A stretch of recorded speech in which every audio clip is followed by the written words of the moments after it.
গ্রামের খেটে খাওয়া সহজ সরল মানুষগুলো, যাদের শ্রমে ঘামে সচল অর্থনীতির চাকা, অথচ তারাই আজ বঞ্চিত সুচিকিৎসা থেকে। মেহেরপুরের এই মানুষগুলো প্রতিনিয়ত প্রতারিত হচ্ছেন চিকিৎসা সেবা নিতে গিয়ে। কোনোরকম প্রশিক্ষণ ও লাইসেন্স ছাড়াই এক শ্রেণীর মানুষ পল্লী চিকিৎসক সেজে চেম্বার খুলে বসেছে, যেখানে শুধু প্রাথমিক চিকিৎসা নয়, দেয়া হচ্ছে রীতিমতো হৃদরোগ, হাত পা ভাঙা, এমনকি ক্যান্সারের চিকিৎসাও। মৃত্যুর ঘটনাও ঘটেছে ভুল চিকিৎসার কারণে।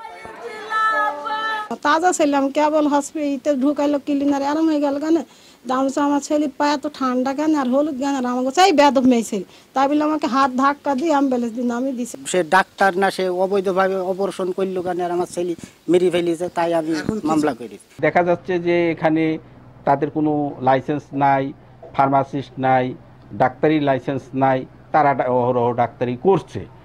পল্লী চিকিৎসকরা দ্রুত প্রতিকার দিতে উচ্চমাত্রার স্টেরয়েড জাতীয় ইনজেকশন ও অ্যান্টিবায়োটিক ব্যবহার করছেন, যার পার্শ্ব প্রতিক্রিয়া ও মৃত্যু ঝুঁকি বেশি বলে জানালেন বিশেষজ্ঞ চিকিৎসক। যার চিকিৎসা বিজ্ঞানে ন্যূনতম জ্ঞান নাই, তার আসলে এই অপারেশনে এখানে অজ্ঞান তো দূরে থাক, এখানে হাত দেওয়াটাও যুক্তিযুক্ত হবে না।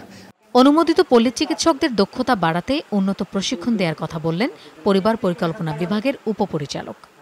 গ্রাম ডাক্তারদের চিকিৎসা সেবার যতটুক পরিধি, সেটা হলো যে আসলে প্রাথমিক স্বাস্থ্যসেবা প্রদান, প্রশিক্ষণের মাধ্যমে এবং তাদের জ্ঞান যাতে, বিশেষ করে চিকিৎসা শাস্ত্রে তাদের জ্ঞান যাতে আরও বৃদ্ধি পাওয়া যায়, এই উদ্দেশ্যেই আমরা এই ট্রেনিংয়ের আয়োজন করেছি।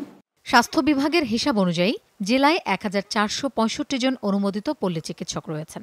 লাইসেন্স নেই এমন চিকিৎসকের সংখ্যা আরও বেশি। মৌসুমী আহমেদ লোপা, যমুনা নিউজ।